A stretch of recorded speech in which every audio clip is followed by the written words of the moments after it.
Seja bem-vindo à Revista Fórum, eu sou Carlito Neto, historiador e cientista político, e hoje eu tô aqui para fazer uma análise com vocês sobre um problema que o Bolsonaro e o Valdemar buscaram para si na semana passada.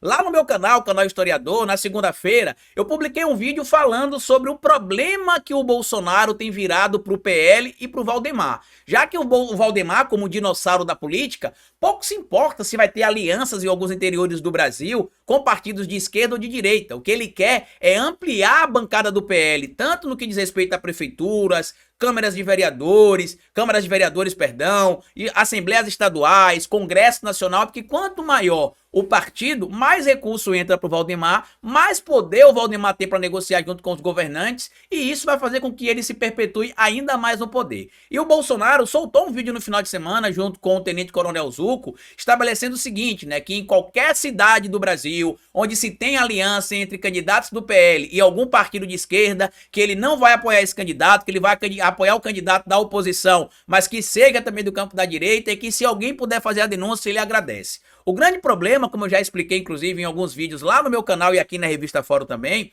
é que independente do Bolsonaro gostar ou não, em algumas cidades pequenas de interiores, inclusive em cidades muito pequenas de alguns interiores de regiões específicas, o partido político é só um instrumento para o indivíduo se lançar candidato. Às vezes o indivíduo não é petista, mas está no PT. Às vezes o indivíduo não é pedetista, mas está no PDT. Às vezes o indivíduo não é um defensor do Bolsonaro, mas está no PL. Às vezes o indivíduo não é um defensor do Bolsonaro, mas está no PP. E você vê em algumas cidades pequenas alianças entre partidos de esquerda e partidos de direita, fazendo ali uma união para poder se manter no poder. Em cidades grandes de alguns estados e em capitais, o cenário é diferente. Por isso que aqui na Revista Fórum eu critiquei a aliança do Ciro com bolsonaristas lá no Ceará, na cidade de Juazeiro, se não me falha a memória, que é uma cidade grande do estado do Ceará. Por isso que eu critiquei também a aliança do Partido dos Trabalhadores com o candidato que, apesar de estar no PCdoB em Olinda, é um bolsonarista. Por quê? Porque em cidades grandes fica evidente quem é de direita, quem é de esquerda,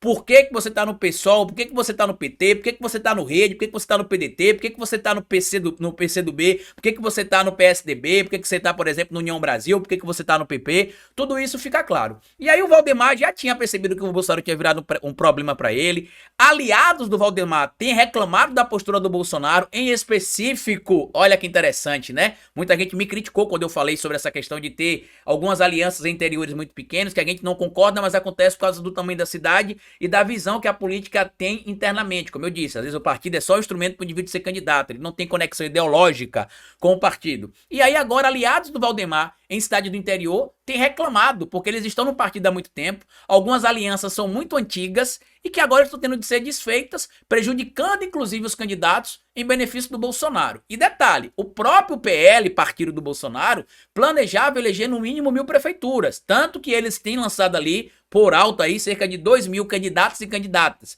Só que internamente, já tem acho que uns 8 meses, o próprio PL já revisou isso de 1.000 para 700 candidatos eleitos, e eu diria que com essas interferências do Bolsonaro, talvez o resultado seja muito pior. Eu colocaria entre 300 e 500 no máximo. O PL hoje tem cerca de 200 prefeituras, se não me falha a memória. Eles querem aumentar para 1.000, mas tendo um cálculo realista de cerca de 700. Eu acho que pode ser muito menor que isso por causa da interferência do Bolsonaro. E para mostrar que todo castigo para corno é pouco, como a gente brinca aqui no Nordeste, né? Todo castigo é pouco para esse tipo de gente. Na segunda-feira eu soltei lá no canal Historiador um vídeo falando sobre o Valdemar ter virado esse problema pro Bolsonaro. Inclusive, se você não me segue no canal Historiador, me siga, tá? Vai aqui no YouTube, busca lá o Historiador, que você vai ver que é meu canal, lá tem vídeo todos os dias também. E aí eu vi ali que tinha sido publicada uma matéria em um portal de notícias, né, o portal Metrópolis, que trazia o seguinte, lá na coluna do Guilherme Amado: a solidão de Valdemar na convenção de Nunes com Bolsonaro. E aí com Nunes e Bolsonaro no palco. E aí aparece o Valdemar lá atrás e no palco tá o Bolsonaro e o Ricardo Nunes e outros aliados. E na mesma hora lá no meu canal eu falei, gente, o Bolsonaro e o Valdemar não poderiam estar ao mesmo tempo junto nesse evento, porque isso viola a medida diversa à prisão que o ministro Alexandre de Moraes colocou para os dois, que está presente lá no artigo 319 do Código de Processo Penal. Por quê? Lembre vocês que a prisão, ela não é a regra no processo brasileiro. A prisão, ela é a última possibilidade, tanto que o indivíduo, em via de regra, só pode ser preso depois do transitado e julgado. Existem, evidentemente, exceções, por isso que eu estou falando em via de regra. Por exemplo, você pode ter uma prisão preventiva de indivíduo que está atrapalhando o curso da investigação, você pode ter uma prisão temporária, você pode ter uma prisão preventiva porque o indivíduo ali está ameaçando as testemunhas ou ameaçando a investigação do caso. Então, você pode ter prisão antes do transitado de julgado, mas em via de regra, ela só deve acontecer no transitado de julgado e antes disso você vai ter medidas alternativas. Neste caso, por exemplo, o Bolsonaro e o Valdemar estavam no mesmo local, violando o que diz o artigo 319 do Código de Processo Penal, quase que não sai aqui, em específico no que diz respeito ao inciso 3º, que fala o seguinte: proibição de manter contato com pessoa determinada, quando por circunstâncias relacionadas ao fato, deva o indiciado ou acusado permanecer distante. E lembre vocês que recentemente o Valdemar chegou até a pleitear ali um pedido para que alguém fizesse uma articulação junto com o STF, para que ele conseguisse reverter essa decisão do ministro Alexandre de Moraes, para que ele pudesse ter contato com o Bolsonaro, já que supostamente essa falta de contato estaria, em tese, atrapalhando a campanha do PL no período pré-campanha e no período da eleição, segundo o Valdemar, também atrapalharia. Isso é um instrumento que já prejudica o Valdemar. E aí eu falei na segunda-feira que não deveria acontecer aquele contato.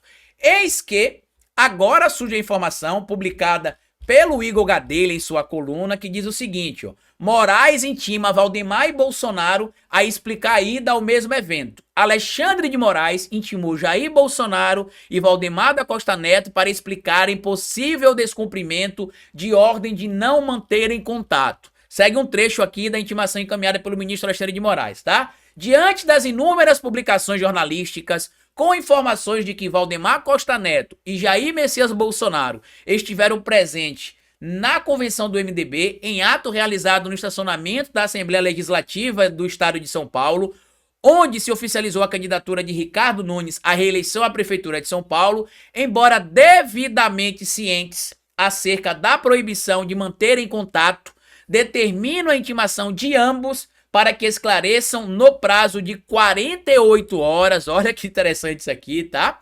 O eventual descumprimento da medida cautelar diversa da prisão fixada anteriormente. Diz aqui a decisão a qual a coluna do Igor Gadelha teve acesso. E aqui é importante porque, se vocês observarem, o Bolsonaro e o Valdemar, ele participam de alguns eventos. Só que o que acontece normalmente? O Bolsonaro entra primeiro, depois vai embora, e o Valdemar entra depois, ou depois o contrário. Foi assim na Avenida Paulista, inclusive eles estiveram também distantes. Foi assim no evento no Rio de Janeiro, que o Valdemar primeiro apareceu, depois o Bolsonaro acabou aparecendo, e em tese eles não tiveram contato. Lá na sede do PL, inclusive em Brasília, atualmente existe uma logística que é assim: enquanto o Bolsonaro está na sede do PL, Valdemar não pode estar. Aí quando o Bolsonaro sai, Valdemar vai.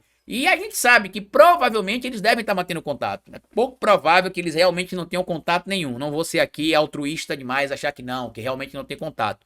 É provável que eles estejam tendo contato sim ainda, mas neste caso aqui, isto complica a possibilidade do Valdemar Costa Neto conseguir derrubar esse pedido feito aí, ou esse pleito que ele quer fazer ao ministro Alexandre de Moraes, para que eles tenham contato, porque talvez ali o ministro entenda claramente que eles não estão cumprindo a medida diversa à prisão. E o que é que pode acontecer, Carlito? Pode acontecer uma prisão preventiva? Pode, mas é muito pouco provável. O que é que eu acho que pode acabar acontecendo? Isso vai ser bem engraçado, tá? Se ficar comprovado, que para mim tá provado, que eles descumpriram a medida cautelar diversa à prisão, eles devem utilizar tornozeleira eletrônica, para que o monitoramento consiga saber se eles realmente estão mantendo distância ou não. Olha que ironia, meus amigos. Olha que ironia, tá vendo? Eu queria, inclusive, agradecer a vocês aqui que acompanham meu trabalho na Revista Fórum. Queria agradecer a Revista Fórum também por me dar espaço para fazer análises políticas aqui, porque às vezes a gente não tem os vídeos viralizados como a gente queria, às vezes não tem 100 mil visualizações, 200 mil visualizações aqui, lá no meu canal no YouTube, mas tem uma coisa que ninguém vai tirar de nós aqui, que é a seriedade no trabalho. Por quê? Eu falei, inclusive, em entrevista que eu dei aqui à Revista Fórum, ainda em 2022, sobre a punição que o Bolsonaro e o PL sofreria, e eles sofreram. Eu falei lá no meu canal canal também sobre esta punição, que foi a condenação por litigância de má-fé, que o PL sofreu em 2022, teve de pagar ali 22 milhões e 900 mil reais por atacar as urnas eletrônicas e o processo eleitoral. Eu soltei um vídeo no meu canal dizendo que o PL iria acabar sofrendo penalizações por litigância de má-fé. Cerca de 40 minutos depois, a decisão do ministro Alexandre de Moraes foi proferida, confirmando o que eu tinha dito no meu vídeo. Agora, outra decisão ali, né, de intimação feita pelo ministro Alexandre de Moraes, concordando com a análise que a gente fez ali na segunda-feira, né, dizendo que eles não poderiam estar no mesmo espaço ao mesmo tempo. Eu não tô dizendo, evidentemente, que o ministro Xandão olhou o meu vídeo aqui na Revista Fórum, olhou meu vídeo lá no canal Historiador, mas mostrando para vocês como é importante vocês apoiarem mídias sérias, como a Revista Fórum, como tantos outros canais aí que tem também de conteúdo sério, o meu canal e outros, porque às vezes, para algumas pessoas, o que importa é só o like e a visualização. Pra gente aqui, o que importa é a informação correta passada para vocês, tá bom? Grande abraço, bom final de semana e até a nossa próxima análise na segunda-feira. Tchau!